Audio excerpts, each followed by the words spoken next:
Hello everyone and welcome back to the Canadian Covered Call ETF Battle Series episode 2, and in this episode we're going to focus on energy, right? We still need oil, so let's take a look at the Canadian energy covered call ETFs. We'll look at exactly what they have, what are the differences between each of them. We'll look at total returns. We'll look at everything.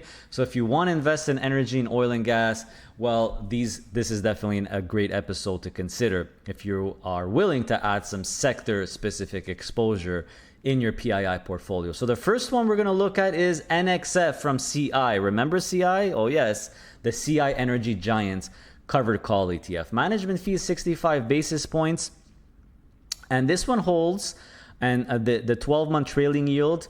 So this is one of the only ones. Is it? Yeah, it's the only one that still has quarterly distributions, and the 12-month average yield is just under 8%.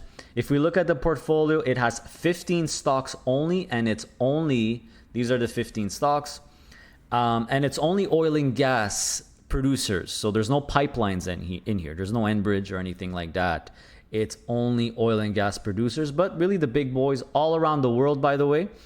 So you have the breakdown here. So 40% US, 40% international, 20% Canada. Next one is HPF from Harvest ETFs, the Harvest Energy Leaders Plus Income ETF. So this one, the management fee is 85 basis points, a little bit higher here. The current yield based on the current price as of, by the way, I'm filming this on October 22nd, changes every day obviously, but it's a little over 10%. It is monthly distributions. In terms of portfolio, I forgot to mention, don't forget NXF in terms of cover call strategy. I don't think they changed it, but the CI cover call strategy is at the money calls on 25% of the portfolio. So they do more of a passive rinse and repeat strategy, which I'm not a fan of passive, but it's 25% at the money on 25% of the portfolio. I don't think they changed it. HPF, by the way, is just your classic Harvest strategy, which I believe they don't go over 33% here. So in terms of portfolio, you do have geographic diversification, just like NXF, except you have 20 stocks instead of 15, and you do have some pipelines. So you have more diversification, right? I see Pembina, TC Energy. I wouldn't be surprised to see Enbridge somewhere. Is there Enbridge? Where is Enbridge? Am I blind? There's no, oh, it's right here. There's Enbridge. So you have Shell, you have Equinor, you have Total, right? Total is in France, Shell is in Dutchland, and Equinor, I believe, is in Norway. And so you do have a lot of US as well. BP is the UK. Eni is Italy. I still remember them by heart. Pretty cool. But anyway, more diversification in terms of the energy sector. So you'll have not only oil and gas producers here, but pipelines as well. Next one is EMAX. This is the Hamilton Energy Yield Maximizer ETF. So this is they uses the classic Hamilton strategy that they do on their Yield Maximizer ETFs, 30% at the money. They do that on all their Yield Maximizer ETFs except for UMAX and HMAX, which is 50% coverage and at the money call. So this one is 30. We could even check it out. It says right here, typically at around 30%. With at ATM call options, at the money call options. So essentially you're giving up 30% of the portfolio for that premium. For those premiums, yield is even higher here at about 12.5%. Everyone, of course, there could be slight variances with the monthly distributions, right? You could check them out here. And in terms of the holdings, it's 80% US, 20% Canada, and it's only oil and gas producers, just like NXF. So there's about 20 stocks here, mostly in Canada, but you'll see some stuff in, mostly in the US rather, but you'll see some Canadian stuff like Canadian Natural, Suncor, Tourmaline, and I think that's it, or maybe there's one or two more, but either way, it's mostly US oil and gas producers here. Next, we have ZWEN from BMO. So BMO does have an energy cover call ETF. It's been out for more than a year. 65 basis points for the management fee. The yield's at about 9.58, which is typically much higher than the other BMO cover call ETFs. In fact, this could be the highest yielding BMO cover call ETF. And in terms of holdings, everyone, there's actually quite a lot, but I think that's because they included all the call options in the holdings. But if we look at all the holdings here, I would say there's about 20, because you see there's 20, 5%, 5%. So there's about 20, I believe 20 stocks here, 25 maybe, something like that. And you do have, again, you'll see a lot of the same names, everyone, but you do have some pipelines as well. So it's mostly oil and gas producers I could see here, but you got some pipelines. I see Enbridge, I see TC Energy, right? So you're gonna have a little bit of pipelines. But mostly, your classic big oil and gas from all around the world. Do we have a geographic? Yeah, there we go. 70% US, Canada, 20%, France and Norway. France, this is Total Energy, and this is Equinor, I believe. So mostly US, mostly North American, but you do have some international diversification, and you do have a couple of pipelines in there. Last but not least, and by the way, I'm doing all the non-leveraged ones first, is ENCC, the Global X Canadian Oil and Gas Equity Covered Call ETF. This one is the highest yield by far. It has the highest AUM by far, and I'm pretty sure I know why. We'll see in a second. We're going to see total returns in a second. 65 basis points management fee. And Global X Canada, you have actually the coverage of the covered call strategy of the portfolio right here.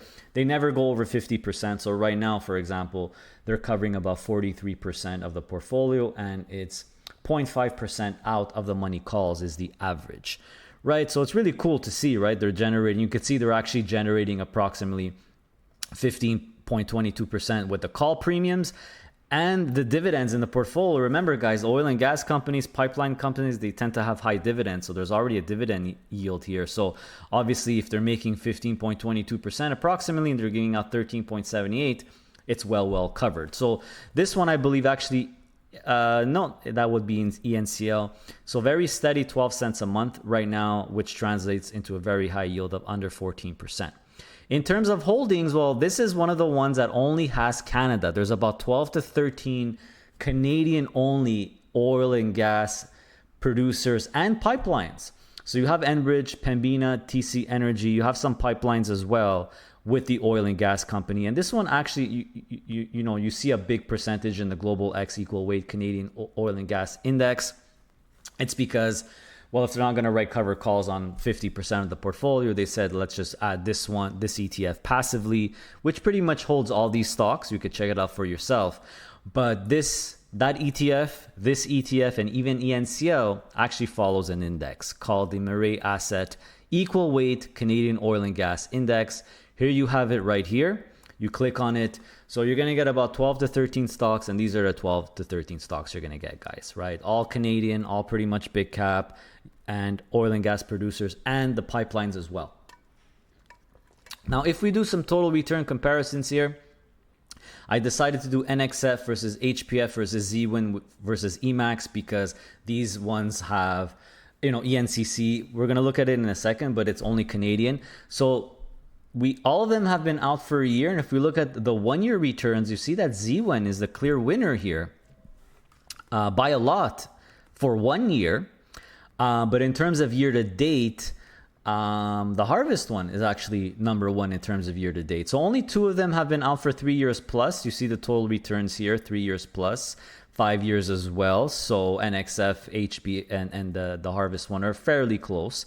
If we kick out NXF, for example, which I'm sure not many of you are going to be too interested in because it's quarterly distributions, and just replace it by ENCC, you could see how it's not even close. ENCC, guys, has the top total return after 1 year and even after 3 years.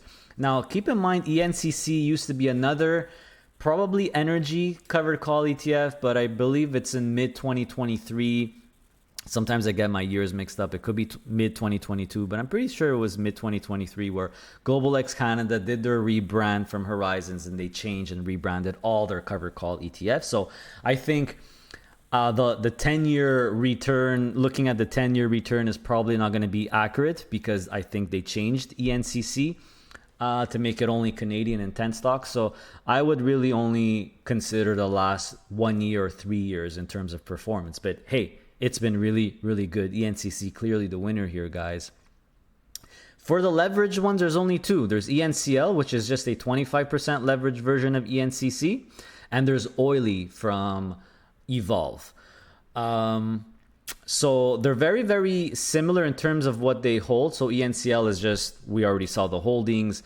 For oily, you have only 10 stocks instead of 12 to 13, but you have a lot of the same stocks, guys. Typically, they do market cap weighted. So you have the pipelines are in here as well, right? You have Enbridge, TC Energy, Pembina, and you have Suncor, Canadian Natural, ARC. So a lot of the very, very, very similar holdings between oily and ENCC slash ENCL.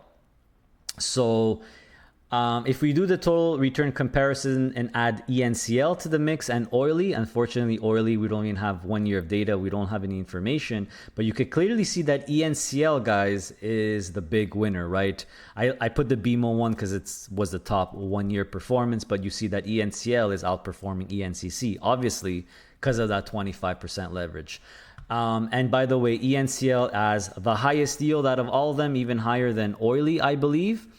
It's at right now 17.32%. There could be fluctuations, like you see that it was at 26.5, then it went to 25.5. Now it's at 26. But ENCL, seems to be the winner in terms of total return, and also seems to be the winner in yield as well. And if we just do, of course, I know what you're thinking, oily versus ENCL, let's do it. You'll see that ENCL is currently outperforming oily as well. So, yeah, I mean, it's pretty clear cut, guys. It looks to me, if you obviously don't mind the leverage, ENCL is a really, really good choice. Keep in mind two things. One positive thing about ENCC and ENCL, it's only Canada, right?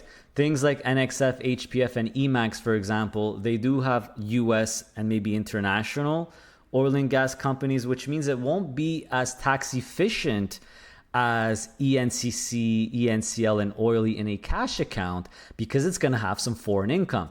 If you look at EMAX in 2024, for example, 15 cents out of the $1.82 was foreign income, which we know is not tax efficient. Of course, most of it's always going to be capital gains and ROC. There's some eligible dividends as well because there's some Canadian ones in there, but you see that there is a little bit of foreign income, and I expect the other ones as well, like HPF and NXF and ZWEN, to also have a little bit of foreign income as well. You could check it out yourselves, each one's, the tax information tab.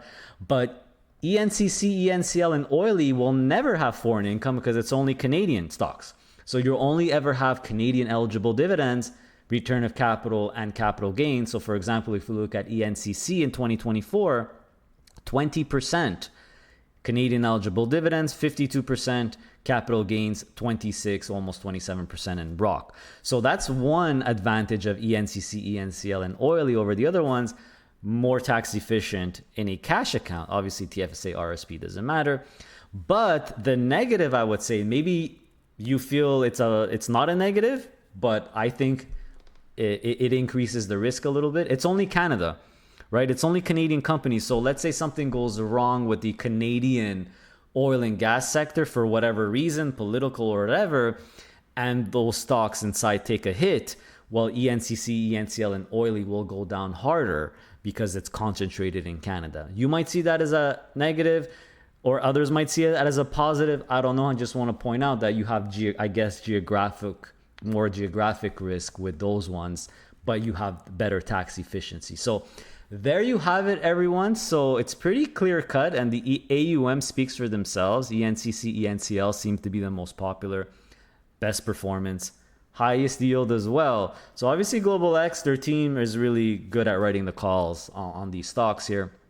So give me a thumbs up, like the video. I would really, really appreciate it. Do you like this series? And by the way, I did it on purpose not to take any sponsors for this series, just so doesn't seem like I'm showing favoritism. So of course, you are the sponsor of this series, guys, and all you have to do is give me a thumbs up.